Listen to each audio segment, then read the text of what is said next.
Okay, we're going to go over this interface here. And here is Splat-to-Clat. Let's start up top. This is the same for all of our gospel musicians' sound libraries. We have what we have here is the preset menu. The preset menu starts off with banners to let you know which kit or which sound section. We call this the library section. This is factory kits. This is factory loops. When you select one, you click it.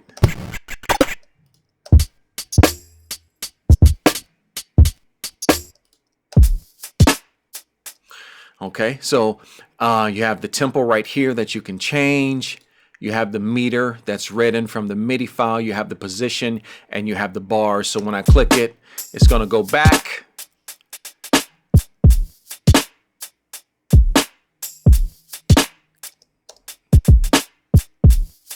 And as you can see, it repeated. All right, so transport controls are the same. Backwards, forward, play, stop. Right here, and we're going to go into more detail here, is what we have the actually groove templates. So we have the groove templates that will affect the entire MIDI file. Here is where the MIDI file is stored. So you have the MIDI file here, and you can actually right-click on the MIDI file and export the MIDI file. So yes, we actually give you the MIDI files of the beats that you can export right here, and you can actually rename the MIDI file if they're not factory presets, okay? And so let's go to the pad. Now the pad is a little interesting, but you'll see why it works. As you can see, you click on the pad. That allows you to click it, but this is a left click. So everything you want to access here with the menu here, you right click it, and then you right click it to loop it if there's a loop. So if you have a loop right here that you want to loop, you click this here and it'll loop a loop file. So you can drag and drop your own loop files. So you right click here, and here are all the actual sound names. So a lot of people get this mixed up. This is the presets, and here's where you can change the sound. So when I right click, I want to change this kick. All right, so that's what happens there. Now the reason why we do this is so you have full access to click around and hit the pads.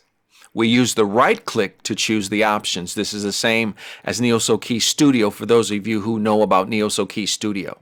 So we right click here, control, right click here. This is for loops. So if you load in a loop, it'll allow it to loop. And then this is for the sounds, okay? And that's pretty much it. You have your mute, you have your solo, you have your volume here, you have your pan, you have your global volume here. And our pads are 1 through 12, but this is bank A, as you see, 12A. This is bank B, up to 12B. This is bank C, all right? The beauty of this Splat-to-Clat is in the editing. So right here, if we were just done with what you have to do, you beginners who just want to play beats, get in, get out and play beats, you're done. So this is a complete tutorial for you. But for those who want to dig inside, the magic is here with this wrench. And you right click and you go to the control section. Well, the control section for 1 through 12, you have a complete sound area here. You have a complete amp area here. You have a complete control section. You have filter envelopes for every single pad, 1 through 12, and then the mod wheel here, okay? And so bank B and bank C, you have everything here, okay? So you get to edit pretty much every single thing.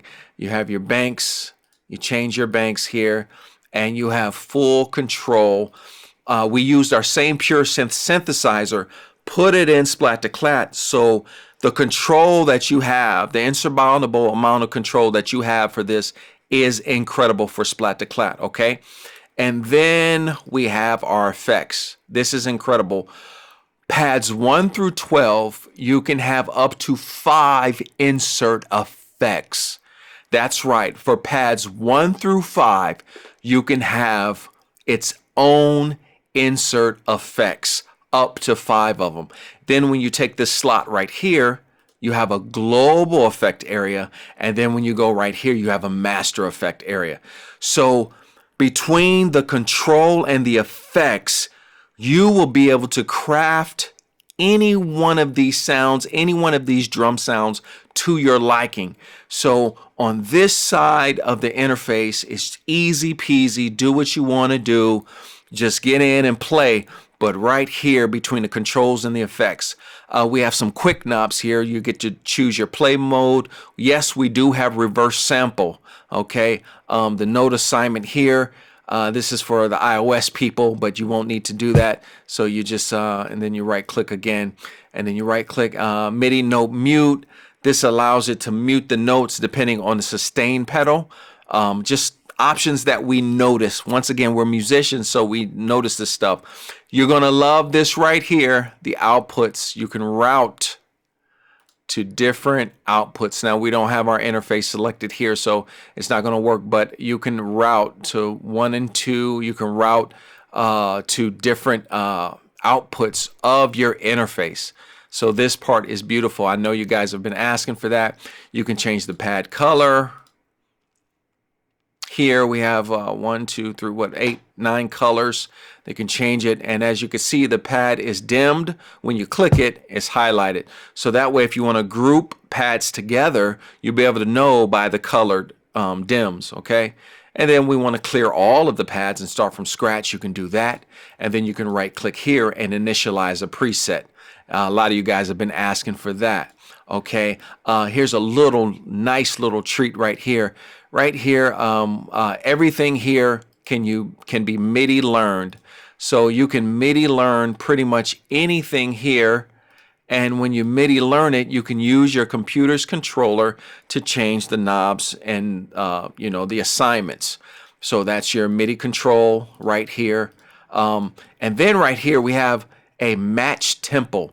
What this match tempo does is that it allows you to match the tempo of a beat. Let's just give you an example. Let's go to these chops, okay? So let's go to factory chops, and let's just hit a nice little, let's hit this beat right here. So now right now it says match tempo. So when I take this tempo down to something ridiculous like 100, if we go into our control section, you will see that the semitones is adjusted. What that means is that it automatically matches the tempo of the drum sounds so that it is pitch shifted up or down to match the tempo so that it sounds right with the loop.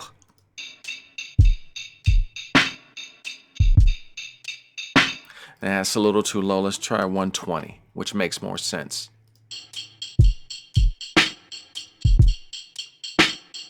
All right, let's go to 150, back up. You can hear the pitch changing, okay? Now you can turn that off. And then when we go down to 110, you'll hear, see, it's going to chop, it's going to stutter because the tempo's not matched and stretched. That's why we added this, because we have chops. And in these categories, we got kits. And these kits are actual basic kits like you see. Then here we have what we call factory loops, which you can drag in a loop. And as you can see, this loop is on. And when we click on it,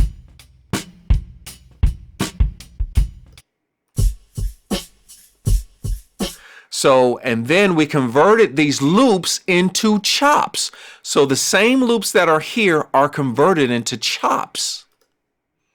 And as you can see,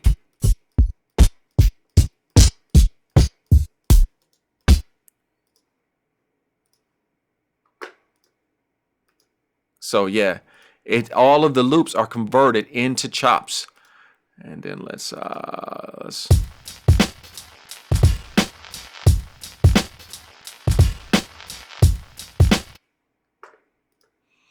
So these are all chops. So that's how this is divided. We have your kits, we have the loops that it's pretty much just a template. That's why it shows initialized load loop example. That's why we don't have a bunch of presets here, because it's just a design to show you that you can load loops, okay?